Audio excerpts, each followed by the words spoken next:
राधे कृष्णा भक्तगणों, आइए सुनते हैं सर्वपित्र अमावस की पौराणिक व्रत कथा। सर्वपित्र अमावस्या के दिन यह पौराणिक कथा अवश्य रूप से सुनी जानी चाहिए।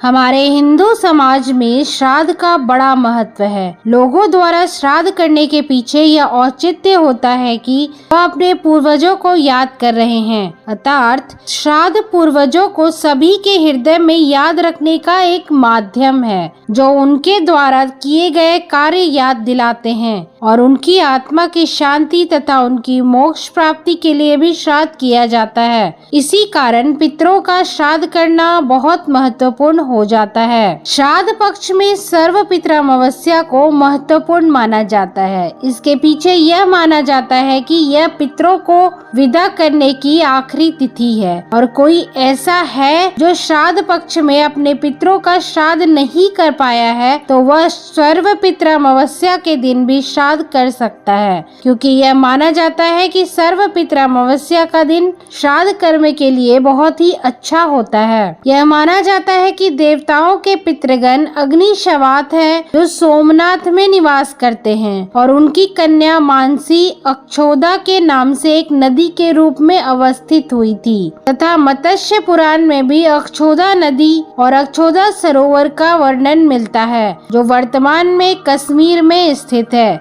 सर्वपित्र अमावस्या की पूरी कहानी अक्षोदा पर ही निर्भर करती है। आइए जानते हैं अक्षोदा की पौराणिक कहानी। सर्वपित्र अमावस्या पितरों के लिए मोक्षदायिनी अमावस्या मानी जाती है। श्राद्ध कर्म में इस तिथि का बड़ा महत्व है। शास्त्रों में यह तिथि सर्वपित्र श्राद्ध के नाम से जानी जाती है। श्राद्ध या पितृ पक्ष के दौरान पूर्वज धरती पर आते हैं, इसलिए पितृ पक्ष में तर्पण और श्राद्ध के साथ दान करने का विधान बताया गया है। मान्यता है कि ऐसा करने से पितर प्रसन्न होते हैं और आशीर्वाद प्रदान करते हैं। आश्विन मास की अमावस्या तिथि आश्विन अमावस्या के नाम से जानी जाती है। कृष्ण पक्ष की आश्विन अमावस्या को सर्वपित्र अमावस्या, पितृ विसर्जनी अमावस्या या महालय अमावस्या आदि नामों से पुकारा जाता है। इस दिन श्राद्ध पक्ष का समापन होता है और पितृलोक से आए हुए पितर संतुष्ट होकर अपने अपने लोक लौट जाते हैं।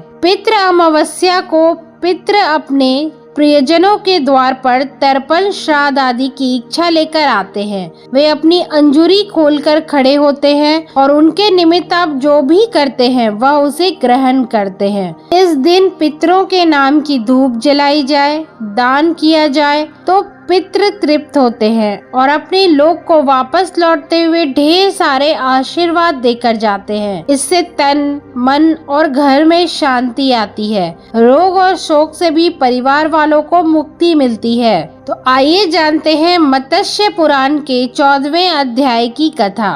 मत्स्य पुराण के 14वें अध्याय की कथा के अनुसार एक पितरों की एक मानस पुत्री थी। उसने बहुत कठिन तपस्या की थी। एक बार अक्षोदा ने 1000 वर्ष तक तपस्या की और उसकी तपस्या से प्रभावित और प्रसन्न होकर देवताओं के पितृगण अग्निशवात और बहिष्पद अपने अन्य पितृगण अमावसु के साथ अक्षोदा को वरदान और आशीर्वाद देने के लिए कृष्ण पक्ष की पंचदशी तिथि यानी आश्विन अमावस्या के दिन उपस्थित हुए। उन्होंने अक्षोदा से कहा कि हे पुत्री, हम सब तुम्हारी तपस्या से अति प्रसन्न हैं, इसलिए जो चाहो वर मांग लो। लेकिन अक्षोदा ने अपने पितरों की तरफ ध्यान नहीं दिया और वह अति तेजस्वी पितृ अमावसु को अपलक निहारती रही। पितरों के बार बार कहने पर उसने कहा, हे भगवान, क्या आप मुझे सचमुच वरदान देना चाहते हैं? इस पर तेजस्वी पितृ अमावसु ने कहा, हे अक्षोदा,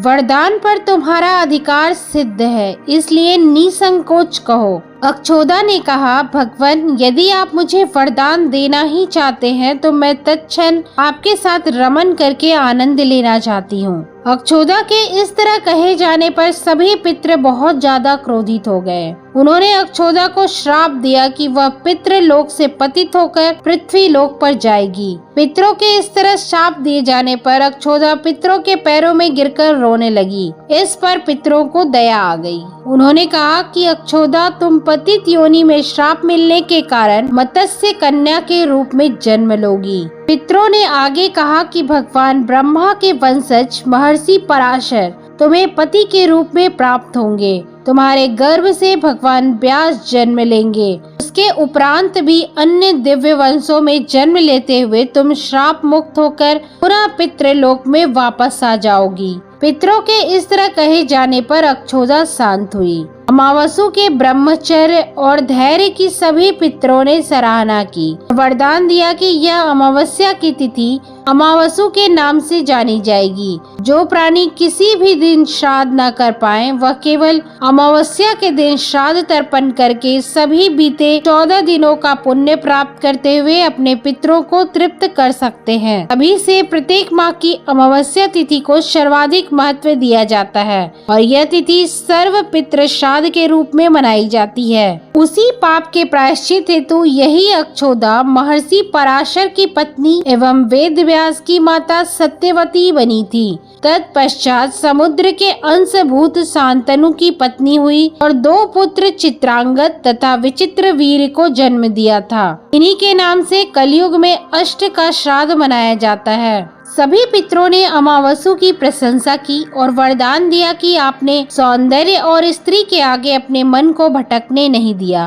और अपने संयम और नियम पर आप टिके रहे। इसलिए आज से यह तिथि आपके नाम से ही प्रसिद्ध होगी। मान्यता है कि तभी से ये दिन पितृ मोक्ष अमावस्या के रूप में प्रसिद्ध हुआ है। जो व्यक्ति श्रद्धा और विश्वास के साथ नमन कर अपने पितरों को विदा करता है, उसके पितृदेव उसके घर परिवार में खुशियां भर देते हैं। पुत्र प्राप्ति और मांगलिक कार्य उन्हें घरों में संपन्न होते हैं। गरुड़ पुराण में लिखा है कि अमावस्या के दिन पितृगण वायु रूप में घर के दरवाजे पर उपस्थित रहते हैं और अपने स्वजनों से श्राद्ध की अभिलाषा करते हैं। जब तक सूर्यास्त नहीं हो जाता तब तक वे भूख प्यास से व्याकुल होकर वहीं खड़े रहते हैं। सूर्यास्त हो जाने के पश्चात वे निराश होकर दुखित मन से अपने लोकों को चले जाते हैं। अतः अमावस्या के दिन प्रयत्न पूर्वक श्राद्ध अवश्य करना चाहिए। यदि पितृजनों के पुत्र तथा बंधु बांधव उनका श्राद्ध करते हैं और गया तीर्थ में जाकर इस कार्य में प्रवृत्त रहते हैं, तो वे उन्हीं पितरों के साथ ब्रह्मलोक में निवास करने का अधिकार प्राप्त करते हैं। उन्हें भूख प्यास कभी नहीं लगती। इसलिए विद्वानों को प्रयत्न पूर्वक यथाविधि शाक पात से भी अपने पितरों के लिए श्राद्ध अवश्य करना चाहिए। यदि श्राद्ध करने की क्षमता, शक्ति, रुपया पैसा नहीं है तो श्राद्ध के दिन पानी का लोटा भरकर रखें और फिर भगवद गीता के 7वें अध्याय का पाठ करें और एक माला 12 मंत्र यानी ओम नमो भगवते वासुदेवाय और एक माला ओम ह्रीम श्रीम क्लीम स्वधा दैव्ये स्वाहा की करें और लोटे में भरे हुए पानी से सूर्य भगवान को अर्घ्य दे। फिर 11:36 से 12:24 के बीच का जो समय है, उस समय यानी कि कुतब बेला में गाय को चारा खिला दे। चारा खरीदने का भी अगर आपके पास पैसा नहीं है, ऐसी कोई समस्या है, तो उस समय आप दोनों भुजाएं ऊंची कर लीजिए, आंखें बंद करके सूर्य नारायण का ध्यान करें। हमारे पिता को, दादा को, पितरों को आप तृप्त करें, उन्हें आप सुख दें, आप समर्थ हैं। इस प्रकार से प्रार्थना करें। मेरे पास धन नहीं है, सामग्री नहीं है, विधि का ज्ञान नहीं है, घर में कोई करने कराने वाला नहीं है, मैं असमर्थ हूँ, लेकिन आपके लिए मेरा सद्भाव है, श्रद्धा है, इससे भी आप तृप्त हो सकते हैं। इससे आपको अवश्य रूप से मंगलमय लाभ होगा। आप ये करिए।